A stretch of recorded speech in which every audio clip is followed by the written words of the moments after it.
Star Wars The Rise of Skywalker is now just a little over 2 months away from its official release by Disney and Lucasfilm, as well as creator George Lucas and J.J. Abrams. That's all set and ready to end the sequel trilogy and the Skywalker saga itself. This is Mike Zero. Make sure to subscribe if you're new to the channel for future Star Wars content.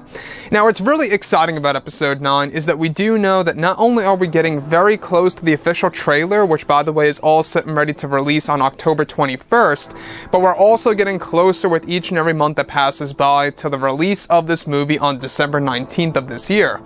Now, on top of all of this, we do know that a lot of changes and adjustments have been made for this movie by Disney and Lucasfilm through all the various reshoots of Episode 9 that took place a couple of months ago, even as we speak right now during this month of October. Now, on top of all this, these past couple of weeks or so, we've been learning a whole lot more about this film, and when it all comes down to one of the major Luke Skywalker scenes that were cancelled/deleted by Disney, this is where things begin to get a little unfortunate and as well very intriguing about exactly what Disney originally had planned for the character of Luke Skywalker. Now, specifically, it's described that during the reshoots of the film, during the months of August, September, and October, is that many changes and adjustments were made to the film, primarily for the second and third acts of the movie.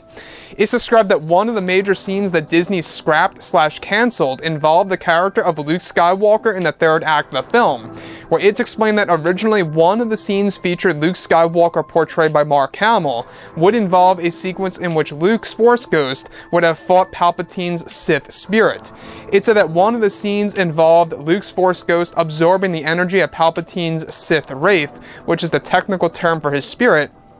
giving Kylo and Rey a fighting chance against a weakened host body of Palpatine, and to prevent Palpatine's spirit from fully taking over Kylo Ren, where Kylo would still have control over some of his motor functions. It's described that this scene was ultimately cancelled due to the massive change of how Palpatine will be used in the film, by switching it from being his spirit taking over host bodies, to how Palpatine literally survived the entire time since Star Wars Return of the Jedi. It said that this was a difficult scene to film that took nearly 5 days to film between Hamill and Ian McDiarmid. However, it's explained that this scene was replaced, where Luke would offer Rey some of his energy from the netherworld of the Force, after Palpatine is said to take energy from Rey. So let's go over a couple of parts about this. Now, to me, I find this to be rather unfortunate. I will say that I was really on board with the whole Sith spirit aspect of things before things were changed, before the main villain was cut from the movie by Disney and Lucasfilm, that was actually said to be portrayed by Matt Smith.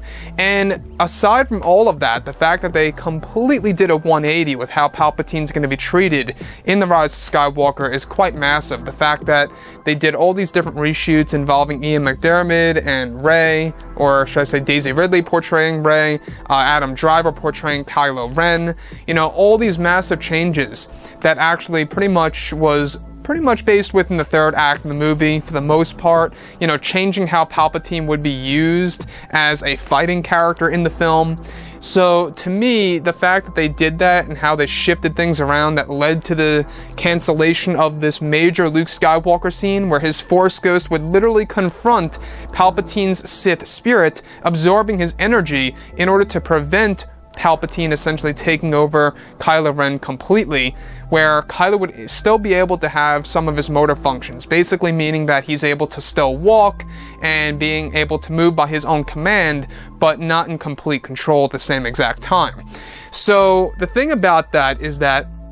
it would have been a beautiful, you know, callback to Star Wars Dark Empire, where Palpatine used the ability called Essence Transfer, which basically is the same exact thing as a spirit in a specific way. It's very similar, where he would enter a clone body of his, except originally, in The Rise of Skywalker, his spirit would travel into the Dark Acolyte's body, where he would then confront Luke's Force Ghost, where Luke's Force Ghost would then face Palpatine's Sith spirit and absorb his energy to weaken him, that would eventually kill the Dark Acolyte's body, where he would then travel into Kylo Ren. But because of Luke Skywalker's actions of fighting against Palpatine's Sith spirit, Kylo Ren would still have some control over certain parts of his body while fighting Rey.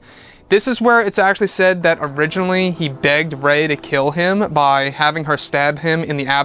abdominal area, where now that particular scene was actually changed to where that's actually going to happen on the Death Star 2 wreckage at a certain point in time in the film, where Kylo Ren surprisingly is still going to survive from that attack by Rey, and that's what leads to them forming an alliance to take down Palpatine once and for all. So like I say, Luke Skywalker, this scene was diminished and pretty much taken over by another scene where Luke's Force Ghost is going to offer energy to a weakened state of Rey from the netherworld of the Force, since Palpatine uses Force Conduit on both Rey and Kylo Ren that basically steals or robs their energy from their bodies, where they're unable to even walk or get up off the ground. So anyways guys, drop a comment below, let me know what you think about all of this in the comments, and if you guys did enjoy the content for today, do make sure to drop a thumbs up on this video to support the channel. I thank you all so very much for the kind support, and I'll catch you guys next time.